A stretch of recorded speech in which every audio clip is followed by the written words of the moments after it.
m'appelle Gagny Sissoko, je viens du Mali et depuis 2012 je suis à Marseille.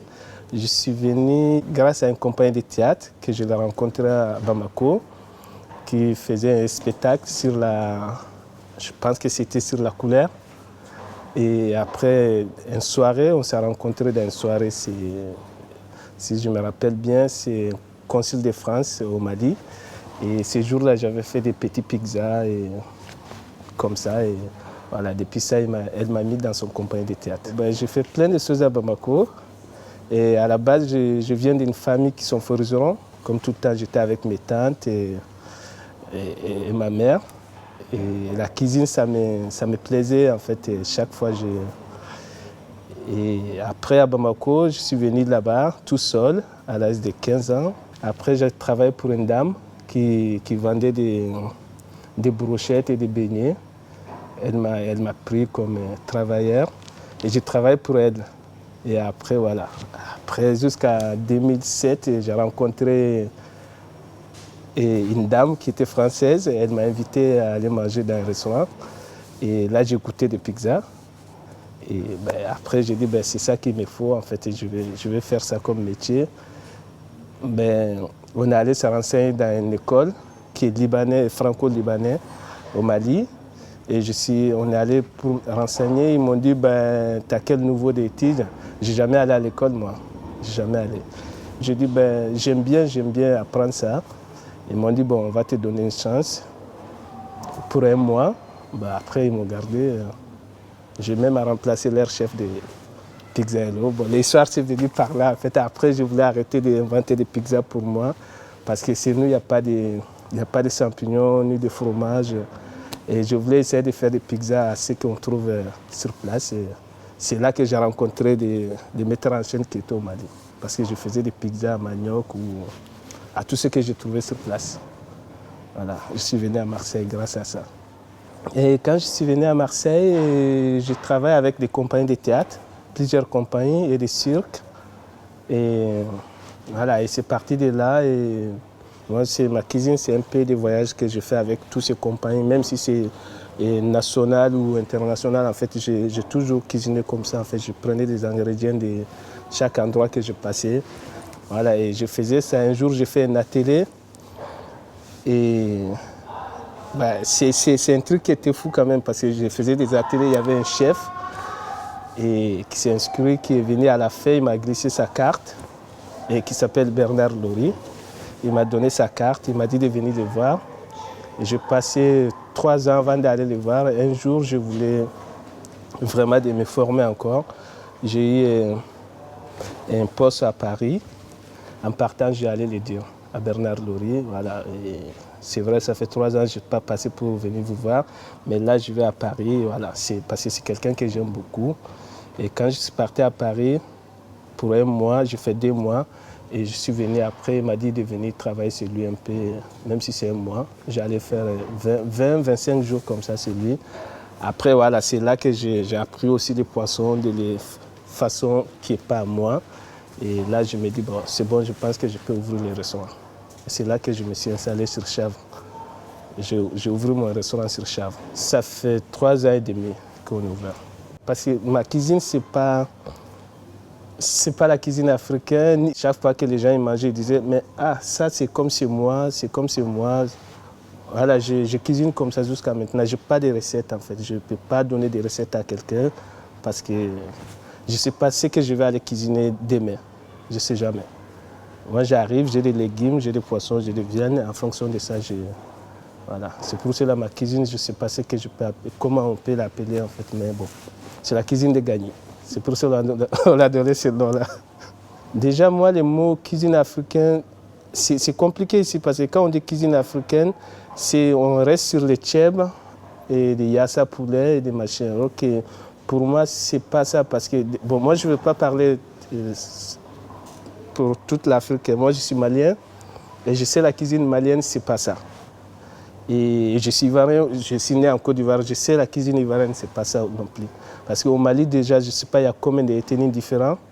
Et chacun cuisine C'est comme ici, même quand on regarde en France, il y a des raisons et raisons, les choses ne sont pas les mêmes, ce n'est pas les mêmes plats. Et pareil que la cuisine africaine, mais on dit cuisine africaine, c'est comme si les tchèbes et des yassa poulet ou des mafés. Ça reste là pour les gens en fait. Pour moi, cuisine africaine, c'est ce qu'on mange là-bas. Oui, le patrimoine, oui, ça existe parce que chaque pays a son patrimoine. Au Mali, le patrimoine culinaire, je dirais que vraiment, moi je dirais que c'est des taux. C'est un plat, mais qu'on a trouvé partout en Afrique de l'Ouest aussi, je ne sais pas Afrique centrale, hein, mais même Afrique centrale on trouve, mais c'est les noms qui différencient en fait. Voilà, ça pour moi c'est des taux ou des bachis. Les bachis c'est des couscous. Les bachis c'est des couscous, mais quand tu regardes l'Afrique de l'Ouest, les peuples ils sont plus nombreux. En fait, ça veut dire qu'ils sont dans tous les pays en Afrique de l'Ouest. Ils mangent tous les mêmes plats en fait, que ce soit au Mali, au Guinée, Afrique centrale, partout, ils mangent ces plats-là. Ça veut dire que pour moi, c'est ces plats-là. C'est des bachis, c'est des couscous ou des taux. Parce que c'est les malinqués, c'est des taux. Taux, on peut l'appeler purée en fait. Mais c'est des purées de mil. Et ils mangent ça tous les jours, midi et soir, midi et soir. Et c'est nous les Sarakolés dans mon été, nous les pelles. Et midi et soir, c'est des couscous, c'est des bachis en fait. On appelle ça bachis. Ce qui veut dire que ça existe, mais je ne veux pas dire que c'est égal pour tout le monde en fait. Voilà. Oui, il y a des plats nationaux et c'est des mafés. Comme on dit ici, c'est des mafés, c'est des tigadega. Ouais. Mais ce n'est pas la même façon de les cuisiner dans chaque ethnie non plus. Parce que mafé, comme on connaît ici, et c'est des cacahuètes qui est la base. Et il y en a qui les mangent avec des taux, il y en a qui les mangent avec des bachis ou des riz. Parce qu'avec les riz, c'est ici même que moi je les connais beaucoup. Parce que c'est nous, en fait, la plupart, les malinqués, c'est avec des maïs. Et moi, c'est avec les couscous. Moi, ma cuisine, oui, il est métissé, oui. Il est métissé parce que déjà, moi-même, je suis métissé. Parce que déjà, je viens du Mali, j'habite ici et je cuisine ici. Mais en même temps, j'ai appris au Mali. Et puis voilà, c'est normal que c'est métissé. C'est comme la cuisine marseillaise aussi, c'est métissé. Moi, les produits qui me touchent de là-bas, il y a plusieurs produits. Déjà, il y a des bananes, et que j'ai toujours mangé. Et des ignames, et des maniocs, et tous ces produits-là, oui. Les bananes plantains qu'on peut faire plusieurs choses avec. Et d'ailleurs, en fait, c'est grâce à ces fameuses bananes que moi, j'arrive à faire des pizzas et avec des maniocs. Voilà. Ça veut dire que j'ai des souvenirs parce que j'ai mangé depuis que j'étais bébé. Et là, quand j'ai commencé à cuisiner, j'ai essayé de dire que je peux faire autre chose avec ça que ce que je connais. Des maniocs, pareil. C'est tous ces produits-là en fait, que j'ai essayé d'inventer des choses avec, parce que je les connais petits. Et ma mère ou mes tantes ou des grands-mères, la façon qu'ils les faisaient, ça restait les mêmes façons. Et aujourd'hui, moi j'ai eu la chance, même si je ne suis pas allé à l'école pour apprendre ça, j'ai eu la chance quand même de voir à gauche, à droite que je peux faire autre chose que pas les faire en frites ou en purée. Voilà. C'est des produits quand même pour moi qui sont importants aujourd'hui. Même ici, souvent, tu vois, là, quand je fais des bouillabaisse, je ne mets pas de pommes de terre, je vais mettre des ignames ou des maniocs. Voilà. Au moins, parce que c'est des racines aussi. Un souvenir de goût qui me reste, c'est les fruits de mer. C'est l'escargot de mer. Moi, je suis né en Côte d'Ivoire. Et après, à l'âge de 9 ans, je suis allé au Mali. Ça veut dire que mon souvenir de Côte d'Ivoire, c'était un peu barré, en fait. C'était un peu disparu parce que j'ai perdu mon père et j'étais en Côte d'Ivoire. Après, on est allé au Mali. Ce n'était pas les mêmes histoires. Et je me retrouve dans une famille très, très pauvre. Déjà, au Mali, même dans les grandes villes, il n'y a pas de fruits de mer, il n'y a rien. Mais surtout au village, surtout quand on est pauvre, déjà, on ne mange pas 2 fois par jour. Et je n'avais pas ces souvenirs-là. Quand je suis venu ici, que j'ai commencé à goûter des choses, en fait, tout de suite, j'ai dit, en fait, moi, je connais tout ça, là, en fait, des fruits de mer. C'est pour cela que j'adore ça, même aujourd'hui. Des fruits de mer, les escargots de mer, et puis les bulots, les crabes, et les couteaux, enfin, tout ce qui est fruits de mer. Tout. J'avais tout goûté, en fait. Mais ça m'est arrivé en temps ici, en fait. Tout de suite, tout est arrivé, en fait, comme si je n'ai jamais quitté. Je ne sais pas si c'est différent, mais en tout cas, ce que je sais, en Côte d'Ivoire, ils sont mieux ils sont bons à manger que ce qu'on mange ici. Ça, je peux dire ça parce que souvent ça m'arrive dans ma tête de me dire, oui, j'ai mangé ça. Et c'est bizarre que ça arrive quand même le goût après des années. Mais je pense que oui, c'était mieux là-bas. Peut-être j'étais petit aussi et puis voilà. Pour moi, la cuisine africaine, c'est pas grave. Parce que déjà, chez moi, il n'y a pas de l'huile.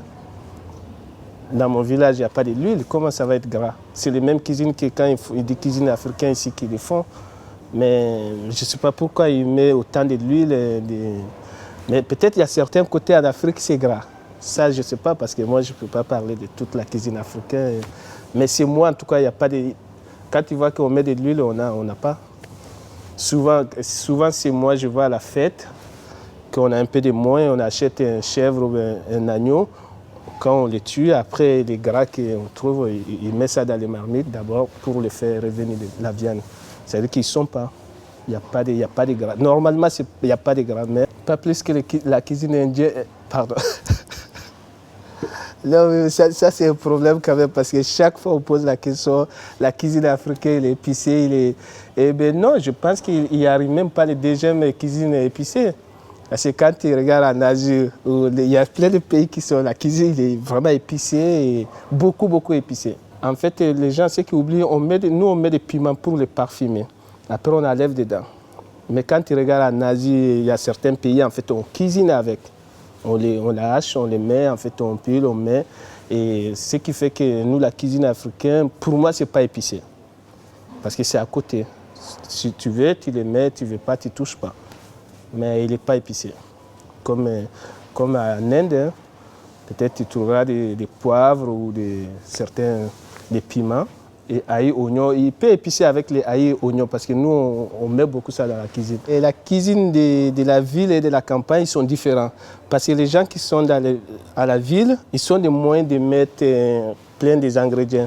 Mais ceux qui sont moi, je viens de campagne. Et moi, je me souviens quand ma famille, pas aujourd'hui, ils cuisinent avec des épices parce que Dieu merci, aujourd'hui, je peux envoyer 1000 francs pour acheter un peu d'oignons et de tomates. Mais avant, il n'y avait pas ça, ils mettaient des sel dans l'eau avec des cacahuètes et des haricots blancs comme ça. Et hop, ça faisait une sauce et c'est tout. Mais dans les grandes villes, oui, les gens qui sont de moins, ils achètent tout ce qu'ils paient pour faire une cuisine. Voilà, ça dit que c'est différent. Mais comme partout, et même ici, je pense que la cuisine, tout dépend des moyens. J'ai toujours dit, si ce n'est pas Marseille, j'ai rentré au Mali. Voilà, pour moi, je me sens bien ici et c'est pareil pour moi. Je trouve qu'il y a un plat qui est marseillais, de bouillabaisse, et j'ai un doute jusqu'à maintenant si ce n'est pas sénégalais par contre. Souvent, je le dis.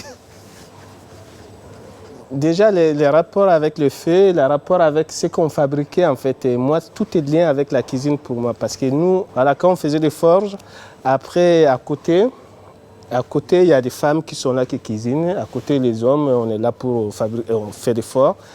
En fait, les hommes, c'est interdit. Même un gamin de 3 ans, c'est interdit d'aller dans la cuisine.